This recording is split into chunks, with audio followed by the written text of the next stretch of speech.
And it's time for another Chicago TARDIS 2020 virtual panel. Welcome back, everybody. I'm Stephen Warren Hill, your host for Chicago TARDIS 2020. And I still bring along my pal with me, Nick. Nick, say hi. Hi, everyone. How you doing? Just want to remind everybody, if you're wondering what events are coming up still later today or tomorrow on Saturday for the Chicago TARDIS Virtual Convention, go to chicagotardis2020.sketch.com. That's a great place to see the descriptions of the panels, also sign up and also leave feedback for the panels, which we encourage you to do. Back to you, Steve. And this panel is called My Dalek Has a Family. And you guys are going to talk about generational family cosplay and cosplay at older ages, which, well, it looks like we all fit that description. Anyway, I am going to turn it over to your panel moderator, who looks an awful lot like Clara. Clara, you can take it away. Oh, great. Thank you so much. We are so excited, and don't let the Dalek title scare you. Even though we have, Lacey, where are you? The villain. Am I pointing at a villain? I'm just misunderstood. My duck, you are. Anyways, yes, everybody has a family. Everybody has friends, even Daleks, even villains, everybody. And so we just want to talk about all of the wonderful things that we can do together. We can do all kinds of cosplay, we can do fun, we can do community, we can do friends. It's amazing what we all can do. So before we start, I would really like everybody to introduce themselves. So how about if we start with Valerie? Hello, I'm Valerie Meacham Kessler. I have been going to Chicago TARDIS for quite a while, so you've probably seen me around there. I have been doing the costuming things at cons since I was 11, and I never really stopped because I never really saw a reason to. So that's me. Yay! And, Awesome. and I'm definitely over 40.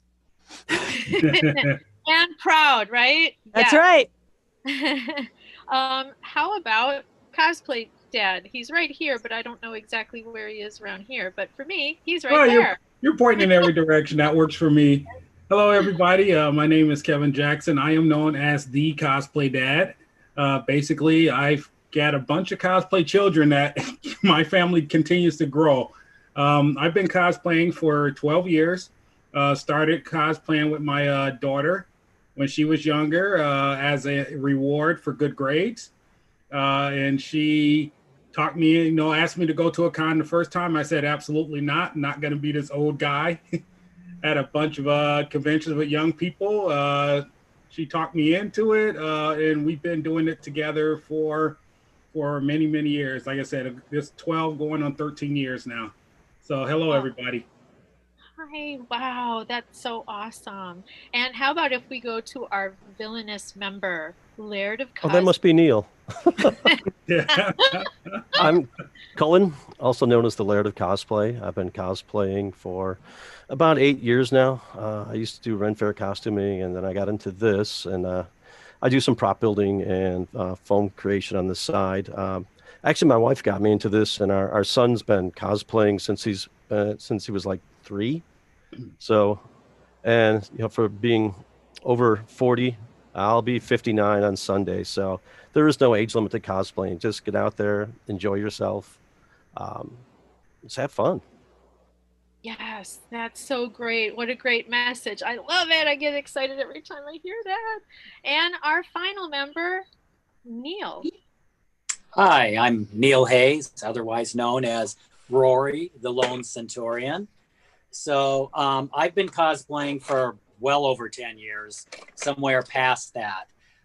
Started cosplaying with my family, and then branched out from there, and now doing my own thing. And so it's been a lot of fun. I've been going to Chicago TARDIS for many years, and just having a great time out there. That's what it's all about, right? Awesome. Yes. Good times. Oh my gosh. That's what it's all about. My name is Jen.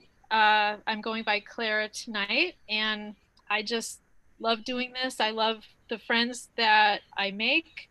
I consider them my family, and I'm just happy to be here too. I'm not going to do a lot of talking because we want to hear what everybody has to say, not what I have to say. So what I would like is if we could talk about just really quick about how you got involved with Doctor Who and Doctor Who cosplay. That is very interesting to everybody and something that is near and dear to us in regards to Chicago TARDIS. We love this. I love this convention. It's one of my favorite. Cosplay Dad, what is your relationship with Doctor Who, and would you like to be more into Doctor Who? Well, actually, as a kid, I used to watch Doctor Who all the time on PBS, everything. So, with the awesome graphics that we had back in that time.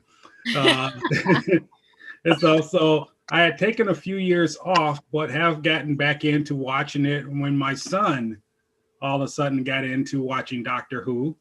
And so he watches it. Plus, I'm a member of the Milwaukee Makerspace, and we have Dalek all over the place there.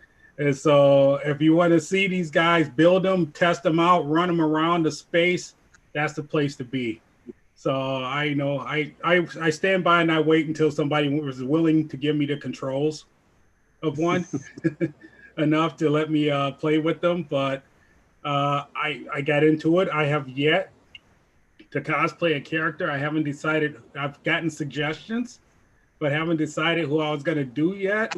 If I could, of course, with my 3D printers, I probably at some point or another will 3D print a K9 and stuff, so that, because I love K9, and so that I could actually have one. So eventually I plan on getting on there. It took me a while before I got my Stargate character finally done, and it was running around as Teal'c. So I'm pretty sure, my Doctor Who character is coming soon. Oh, awesome. K9 is incredible. I love K9. Laird, talk Yes. to us about your love of Doctor Who and also what got you into it, and what's your favorite character to cosplay? Well, Doctor Who, my favorite character to cosplay. I'm doing it now. I guess I'm a little dark at heart. I started watching Doctor Who from its inception. My cousin got me watching it. We were at a family gathering, and he's like, "Oh, we got to go watch it." So I've been watching it from the beginning, and I got away from it for a while. And then when Tom Baker came along, I really got hooked and like never missed an episode. Then went back and watched the old ones again. Still do that from time to time. And lucky for me, my wife is as much into Doctor Who as I am, so it's awesome. A dream cosplay for me is, you see him right behind me. I would love to do one of the, not the earliest, but one of the earlier versions of the Cybermen. And my son, who's going to be 13, is asking for a Cyberman costume as well. But yeah, Doctor Who, man, it's one of my favorite genres. Oh man, Army of Cybermen. That sounds great. Val, talk to us about your love of Doctor Who, and you do amazing costumes. Oh, well, it's funny because Doctor Who is actually the reason I started going to cons and became aware that they existed, because there was no Wizard World, C2E2, giant Comic-Cons, and watching it on PBS in Denver in 1981, they had a PSA about Starfest Denver. And I told my dad, we need to go do this thing. And I was 11. And the first day we went, I'm seeing people, I'm like seeing grown-ups in costumes in the lobby. I'm like, I have found my people. And like the next day I pulled out this like shimmery disco dress I had, and I cut an ankh out of cardboard and covered it with a silver marker. And I was a runner from Logan's Run. And there were two guys in the Sandman costumes that actually had the guns that they used to market, that actually had made sparks. Remember when you could sell stuff like that? And they were chasing me around the lobby, and I was in heaven. Funny thing about that is I didn't really do costumes from Doctor Who until my Clockwork Droid in 2007. Oh. So, I had done kind of throw stuff together with, to pin a couple of scarves together for, to be the doctor for Spirit Week at school or something, but I didn't really do a Doctor Who costume until then.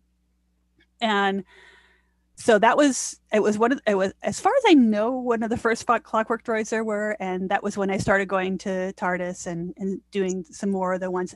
The thing that I love about it, getting back into it seriously, and the new series is it really has lowered the barrier to entry for costuming, because there's so much stuff that's off the rack, or you can find off the rack similar things, and because people are kind of, oh, the companions are all from modern day Earth, blah, blah, blah. But the thing about that is it means it's so much easier, especially for kids, to go and say, hey, I can find something at the thrift store that looks like this and be Amy and be River and be Clara.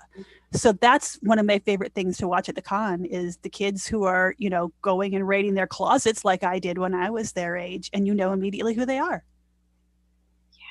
And the kids parade on Sunday is always my favorite. I really miss that this year. We'll have video of the one from 2 years ago in the masquerade tomorrow night. Oh, great. I'm going to check that out. Yay. And Rory, how about talking to us about your love of Doctor Who cosplay and how you got into it? All right. Well, back when I was, excuse me, when I was a kid, we had like 3 channels and we had PBS. So I remember one day it was raining out and we couldn't go out. My brother said, hey, you got to check out this show. It's really cool. So we sat down and started watching it. And it's like we started watching it every time it was on. It was the Doctor Who. And so we watched, all those old PBS Doctor Who's several times over, over the years. And then was pretty excited when it came out, this new batch of Doctor Who came out. And so very excited about that. And I think my favorite Doctor to do is the War Doctor. I love, because he's still such a mystery, and, he's so conflicted, and I love those characters, I love doing the War Doctor. But I was planning actually this year, so maybe it'll have to be next year, was planning on doing one of the big alien armor builds. So that was, I wasn't sure which one yet, but I'm kind of zeroing in on one. So maybe for next year, that'll happen. Oh my gosh. Alien, Cybermen, we're going to have all kinds of monsters next year. It's going to be exciting. Well, I love how everybody sounds like they grew up with Doctor Who and as kids and then kind of followed that through. So how do you feel now when you do costuming or cosplay? The excitement you had as a child, but how do you feel it fits in now as an adult, and with your family, or just in your heart of cosplay? How do you think that fits in? Do you think it's just as strong, or do you think it's at a different level, a different sphere, universe, world? When you're a kid, you're like, grown-ups can do whatever they want, and they have money, and they it seems like they can do whatever. Well, and you get there and it's not entirely true, but it is true that you have more resources. You have the time you've had the time to build the skills on the skills that you started, or even when you're starting as an adult. Well, that's not my area of expertise, but I have so many wonderful friends that I can say, hey, I've been doing this since I was a kid. I have no clue. Go talk to this person who started when they were 40, because they have all the good stuff. But it's, we don't have to stop playing. And especially for those who do have kids, I mean, that's what brought Kevin into it. That's the great thing. And to even if you haven't necessarily had that feeling all along, it's a way to recapture it, whether your kids, or I love running into the kids at the con or at other events. Yeah, most people don't realize it, but you're cosplaying basically when you're going out, and if you dress up for Halloween and stuff, you're doing it. And that was one of the things that my kid used on me, is because I love dressing up for Halloween. So I was always dressing up. I'd always, go to the extreme to dress them up. I mean, I did a Freddy Krueger and a Jason that I had people not wanting to come near me. They actually crossed the street when I was walking to the bar, and this was as an adult. And so it's like I said, it's not that you have to come out and try to make yourself to this, awesome, incredible, high level person. You just come out, dress the character, be the character, and have fun, and you're going to enjoy this. And that was the biggest thing for me, is that I made sure the first character I played, I didn't have a clue of who it was. And everything. It was Armstrong from Full Metal Alchemist. And I had to actually watch and figure out the guy, and I figured out how his voice went and everything else. And once I was on the floor, I became Armstrong, and people loved it, and it worked. So, don't worry about, how do I, get this awesome costume, or, what do I do to, just go be yourself, be that character, and enjoy it. What's really interesting, if I may, is we have, based on what you and Val just said, we have a great question from our viewers, which is, do you have tips for people interested in cosplay but don't sew? And is it better to have an accurate costume or just have fun dressing as your favorite character? So kind of what you guys were saying.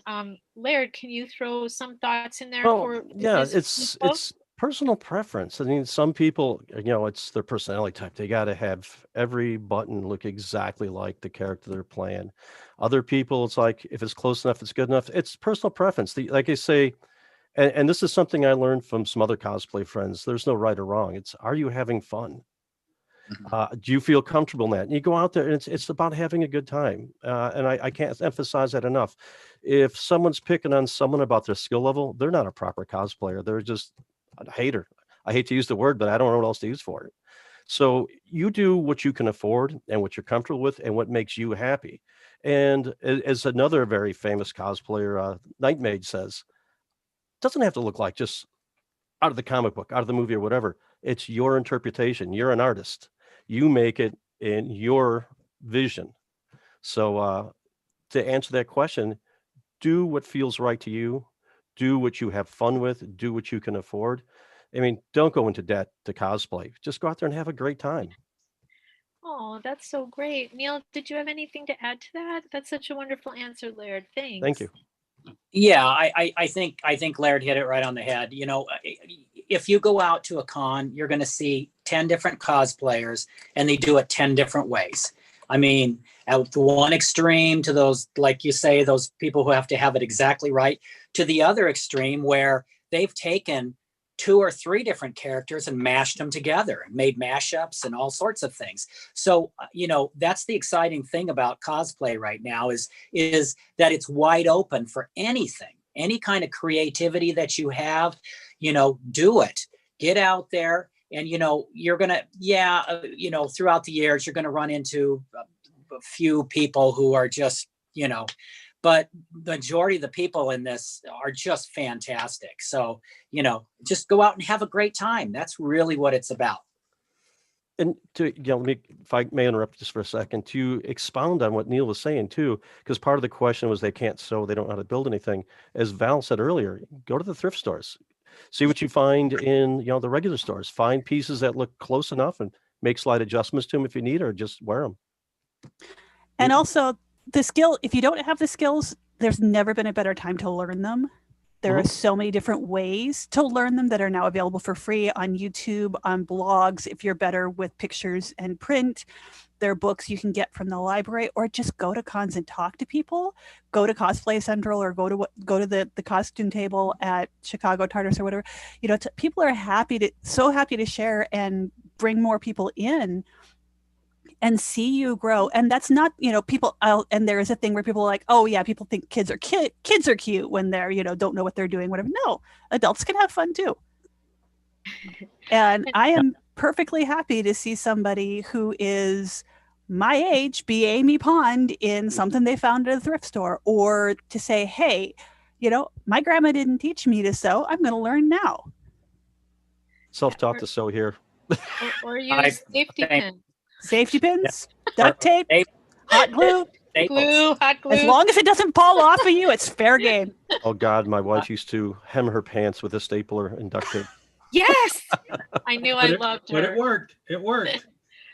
But I it learned how is. to sew from my wife and my daughter, so they taught me how to sew. So I can actually sew my costumes. I went out one day, I bought a $3 sewing machine at a garage sale and I started sewing. So, I mean, you buy a pattern and you follow the pattern and it's, you just stitching things together. It's kind of like putting together a puzzle. Mm-hmm. And if the directions in the pattern don't make sense to you, which they don't to a lot of people, go to somebody and say, translate this for my brain, please. But the puzzle concept, everything's a puzzle. Stop looking at it as what it is. Start looking at the pieces where the seams are, all individual shapes. And that's it. And but the biggest thing though is, I think everybody kind of said it, don't let it intimidate you if you don't know how to sew, or you don't have a perfect costume, or you don't this or don't that, because you don't want to talk yourself out of having fun. Because the whole idea of cosplay, it's play, it's fun, and getting together with people. And I think Val hit on something really important that happens at a lot of conventions, but especially at Chicago TARDIS, is there's like a cosplay table, or like a cosplay help or repair table where people can help you. So if you have something put together and you need some help with it, just go to that table and they'll be able to give you some pointers like firsthand. And don't let anything limit you to have fun, because we love new friends and we would love you to be our new friend. Well, the really cool thing is the cosplay community, for the most part, is very friendly, very warm, very welcoming. Also, back on the topic of grown-ups can do what they want. If you are a grown-up, if you're over 40 and you have money, there is nothing wrong with going to Etsy and giving that money to somebody who does know how to sew. There you You go. are still a cosplayer if you buy your costume. Oh yeah, don't let anybody, yes. that's a good point. Don't let anybody shame you if you buy your costume, because you're wearing it, you're having fun, and you're portraying the character. Like Kevin said, you're the character, be the character. However the costume gets on you, gets done, gets made, it doesn't matter. You're the character. And yeah, if they're shaming you, as I said, they're a hater. They don't need to be in the community. I mean, certainly say, hey, this great person on Etsy made it. Get that person their livelihood. But, you look great. You're having fun. Nothing wrong with that. Own it. Oh yeah, especially nowadays. The joy that we felt as a child reading comics, watching Doctor Who or any cartoon, like oh god, this is awful, I'm having a brain fart. My Hero Academia? Thundercats. Right. There it was. Seriously, it was awful. Anyways, the fun you had, the fond memories, if you could bring that to life now, it doesn't matter like if you're in your 20s or 30s or wherever, just God, have fun. Like how awesome is it to feel good? What do you think, Kev?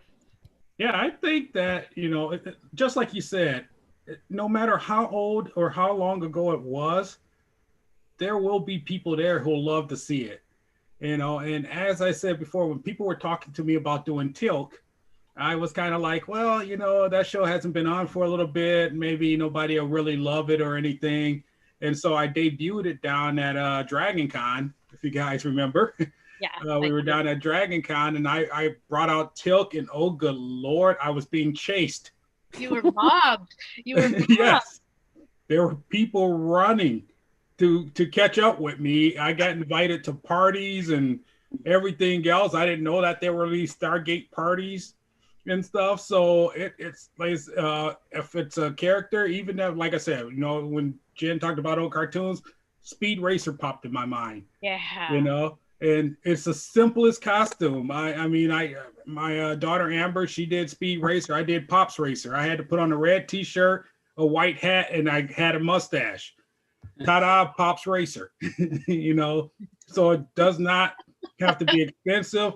It does not even have to, have something that made armors or anything and stuff. Sometimes Sundays, most of us will agree, Sundays are our days that we try to find the simplest costume, because we don't want to get into makeup. We don't want to get into all this heavy armor and things like that. So something like Pops Racer is nice and simple to do. I love that. You know, that kind of gets into a really great part of what we could talk about.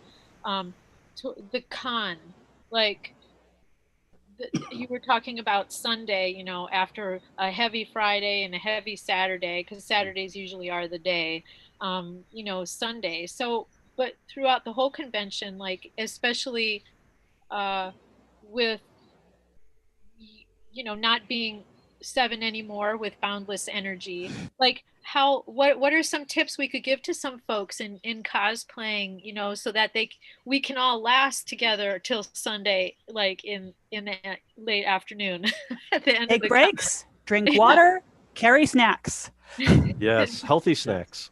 Yes. That's a good point. A good pair of inserts for your shoes. Oh yeah. That's beats so much.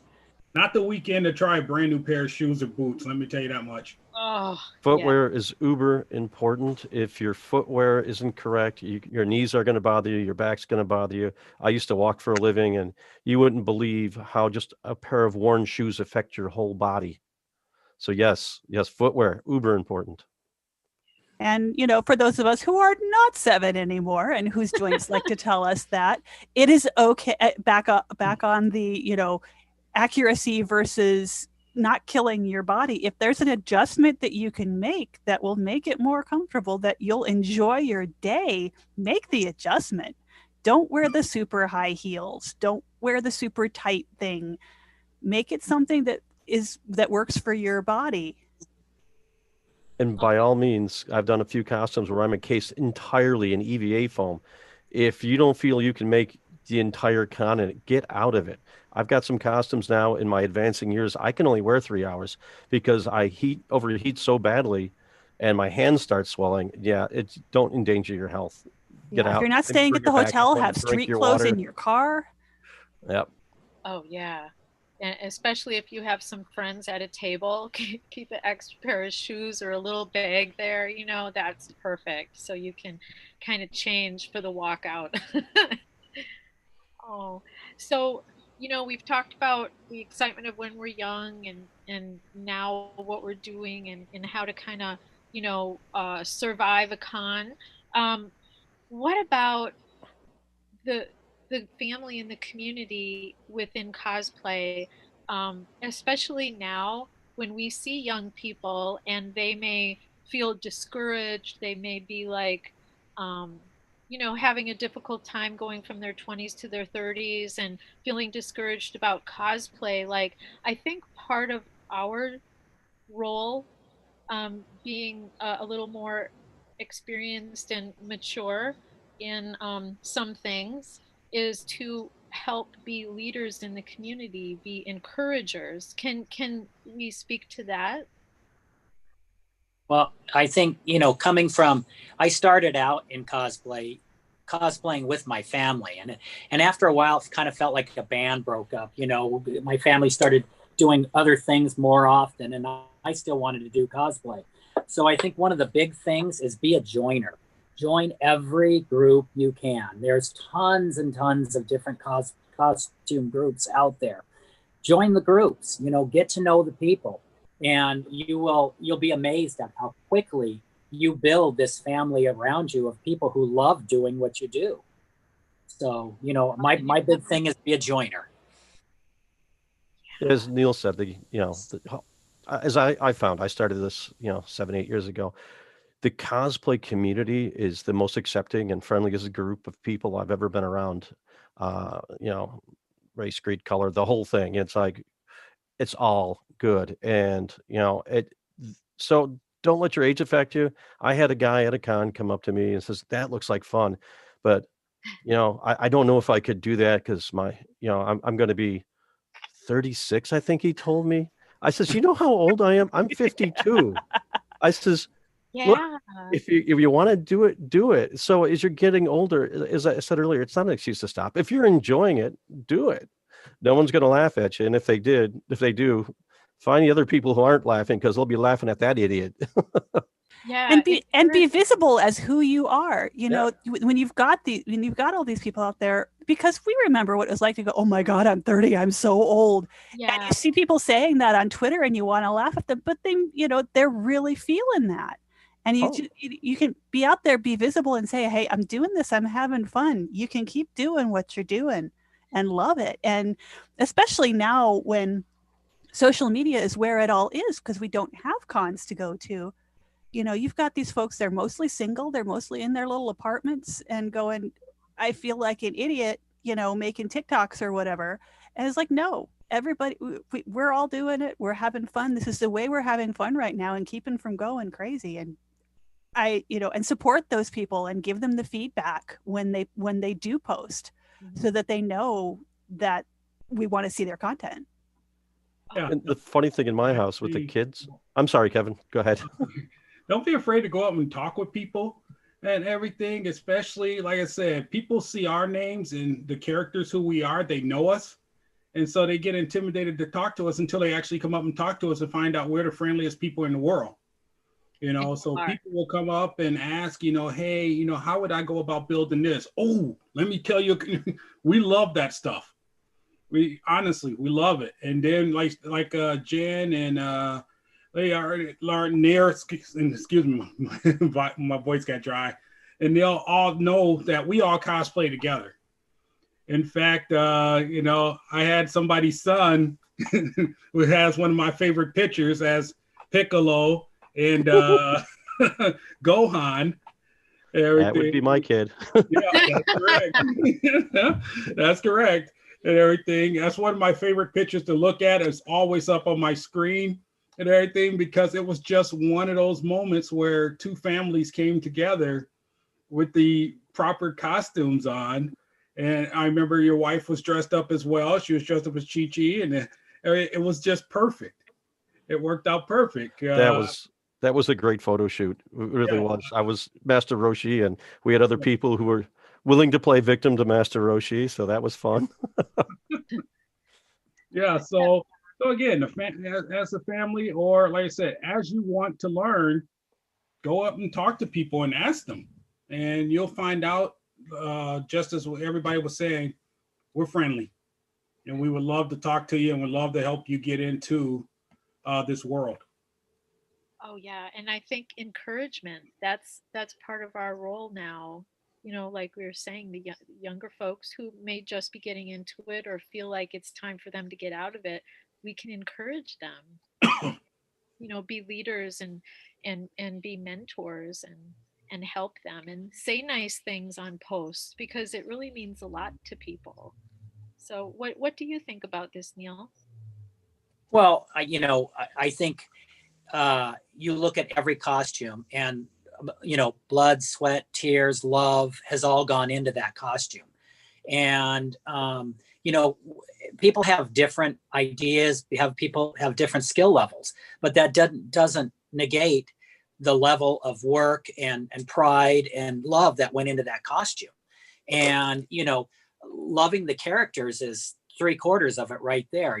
And I think that we can choose to be we're shaping our world. So if we're positive, the more positive we are, the more positive our world is around us. And you'd be amazed at the doors it opens up. And so this is, like everybody on this panel has said, this is the most open, joyous, happy, kind community that I've ever been a part of. And every day I get up and I think, wow, I'm so lucky. I'm so lucky I found this. It's a creative outlet. It's a social outlet. It's just so many things. It fulfills so much of my life. So. Oh yeah, definitely. So how we can help and encourage other cosplayers is what we just discussed. But part of our encouragement is to show them that there is life after 20, 30, 40, 50, for some people after 60 and 70, like Seeing people in their 80s. Yes. How do you guys see that? How do you guys see moving our roles into that? How do you see yourself doing that, or how can we help people who are in that position kind of move forward? Well, I think the beginning is always the hardest. You know, we all were there that very first time we were going to go out on a con in a costume. We were all scared, really, really scared, and nervous, and thought, who's going to love who's going to even know who I am? I don't know. This is kind of an obscure character. Who will even know? But then you go out there and it's great. So really, I think for everybody, just get started. Put something out on and go out there, because that's the hardest part, is the starting. And then once you're out there, you'll find out what a wonderful time it is. You know, and pick something that you love and pick something that you're comfortable with. I'm a big believer in anybody can cosplay anybody they want, but there is a reality that especially somebody who's not used to it is going to feel self-conscious. And if you want to start with somebody that feels closer to who you are, people love those characters too. There is nothing wrong with that. There was a hospital visit we were doing with one of the charity groups, and we were talking to a nurse who was going to be retiring the following month. And she's like, oh, this would be such a fun thing to do in my retirement. And I said, oh, call us. We would love to have you. It would be great. And she's like, oh, wouldn't it be great to be a Black fairy godmother? I'm like, yes, the children will go bananas. Yeah. Yes, we need you. There is crossplay. Whoever you are wanted. Whatever character you dream about being, somebody will love it. Yeah, don't let color define you. Don't let gender define you. Don't let size define you. You go out and you be whoever you want to be, and you be that character. I mean, I've gone and I've as Lyric said, cross the cosplaying. So I've done Manhella and gone around with the Avengers. So I figured out how to take the character Hela, even with the little spikes on my head and everything, and walked around as that. I missed it. Huh? I missed that. I've seen pictures. Show you pictures. I've also done other characters. I mean, I've got invited to a Steven Universe convention, and I went there and I did Bismuth, everything. And again, people lost their mind, and I know myself, I looked up and had to finally catch up on Steven Universe and everything, but and stuff. Typically, people would have said, okay, well, a female would play that character. It didn't bother me at all.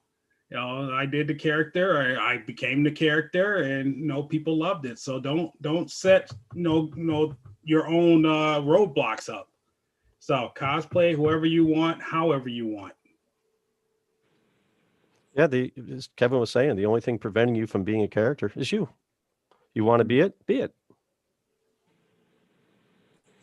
My dad cosplays Stan Lee. He's 85 years old. My mother won a cosplay contest at the Denver Comic-Con in her late 70s. So, I mean, nothing it can stop you. I mean, anything you want to do. Yeah. And that's the next level. Is competition. Like in just a few minutes, like, okay, so we've got people costuming, we've got people feeling strong and creative and brave and comfortable with their cosplay family. The next level is competing. Like, just really quick, what, like, one or two big huge tips for people in competing, besides my only one is don't be afraid, do it, but that's just mine. But anybody else, some few quick tips? There are a million competitions online. Watch them, watch how people take the stage, take ideas. Yeah, you got to start somewhere and take that leap to actually get into the competition. The first time me and my daughter decided that we were going to compete, and I didn't worry about, how great the costume was. Like I said, again, just went up there, played the character, and as beginners, we actually shocked the judges and ended up winning something. So don't be afraid. Go for it. And Chicago TARDIS is one of many cons, and it's not universal, but a lot of them, you're only competing with people at your experience level. So if you walk in the green room and see somebody in something that you don't even know how they made it, you're probably not competing with them, and they will be very happy to talk to you about how you can build those skills. You learn by doing too. I've had so many people say, just do the contest. You don't worry about winning. Go out there, have a good time, like Kev says. And by doing the contest, it's a learning experience. You learn what you need to change if you want to be one of the top people. And the other thing for fun is if you got stage fright, they used to say, picture them all in their underwear, or just kind of keep your eyes glanced up to the ceiling or something. Because I think that's the thing that holds everyone back is their stage fright, except for my kid who seems to think it's no big thing. So your advice is to make everybody think that everybody's cosplaying Captain Underpants? There you go. Okay, that's a good one. That's my next cosplay.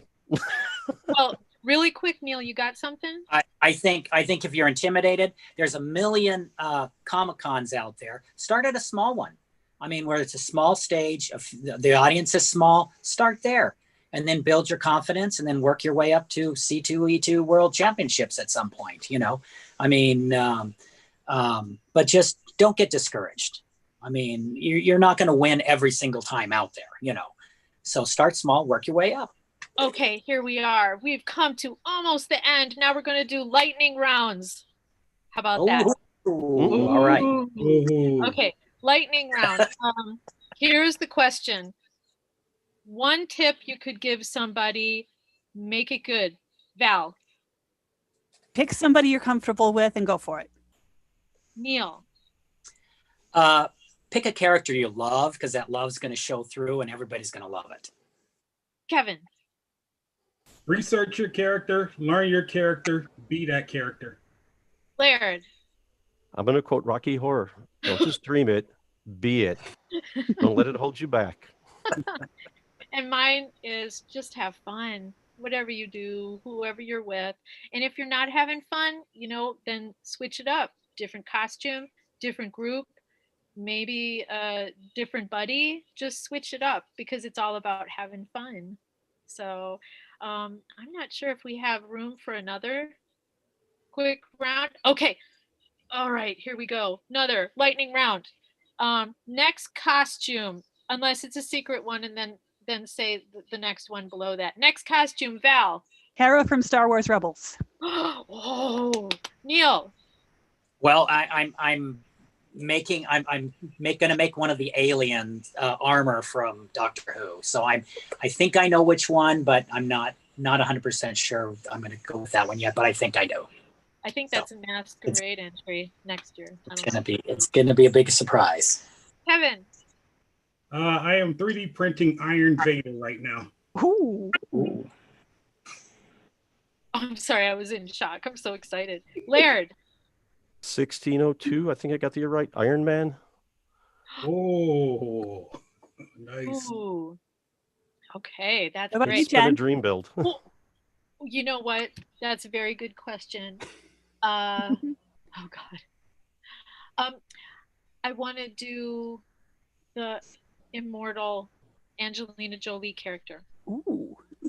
Yeah, but I can't remember. What's her name, Neil? Immortals? Me on the spot. Come on, quick. Stop Anyway, the comic guy. Well, if people know it, they know it, so that's okay. wow, crushed. Aria or something like that. Maybe another lightning round, or we, what do you think? Let's see. Okay, one more. Really super quick. Most important thing about Doctor Who that stuck with you this whole entire time. Val. Be kind. Aww. Neil. Have the right tool. Kev. Help others. Aww. Laird. You can't you're a kill villain. the master. Oh, you know what? The big thing that stuck with me is I really love Clara. I think she was the coolest companion ever, even when she died and then came back and then died. But I love her. She was so smart. She was just brilliant. I loved her. But I am thoughts about Doctor Who number 13. Val. Love her. Love the fam. Love the energy. Love the spunk. Yeah, I like that they're getting diverse, diversity is important. Kev. I like it. It surprised me the direction. I was, didn't go in with any expectation, but I am enjoying the show. Laird. I love the fact they changed it up. That's what it's all about. And they're trying to keep it new. So it's not bad. Not bad at all. I think it's cool because diversity is important in everything. And I think everybody needs somebody to look at and say, that could be me, that they're smart, they're funny, and I think that speaks to whoever you are and whatever character. And so I was happy that they are switching it up. I liked that. And I like the switching that they've done with the companions too. I think that's very important. Very, very important. And who knows who the next doctor will be. I'm excited to find out. They need to bring K9 back. And all of the kids and all of the families at all of the cons have somebody they can be. Exactly. And that's what's important, because, the conventions will survive with generations being attracted to them. The characters, the storylines, everything. I'm really excited about that. So, do we have any more time? It's exciting to see, everybody deserves to have a hero that they look at and say, wow, that hero, I could be that hero, and I think that we're starting to see a lot of diversity coming everywhere. And I love that. That's fantastic, because everybody deserves that, right? And I think it's important. I think it's very important. And especially this year, I think we've seen that it's even more important. And I'm glad that, and I look forward to change. Yeah. Good words of wisdom to close on. Thanks, guys. Thanks to our panelists. Thank you, Jen. And remember, Jen says, just have fun. Keep that in mind always. Just have fun. It will never lead you astray, in my opinion. Coming up next, we have a panel called The Maltese Cross on the TARDIS St. John Ambulance, presented by Derwin Mack and a Knight of the Order of St. John and the curator of the St. John Museum in Toronto, to teach us what that St. John Ambulance badge on the TARDIS means. Nick, do you have anything that you want to add? Any housekeeping? I just want to echo what the panelists said here. Be yourself, enjoy your fandom, get involved, be diverse, celebrate our differences. I think that's what it's all about. And I think that's what we're trying to do here online, so that we can all be here together. So back to you, Steve. Okay, one more time, thanks, guys. It was a great panel, and thank you, Jen, for leading. We'll see you all the next time, and onward, Chicago TARDIS.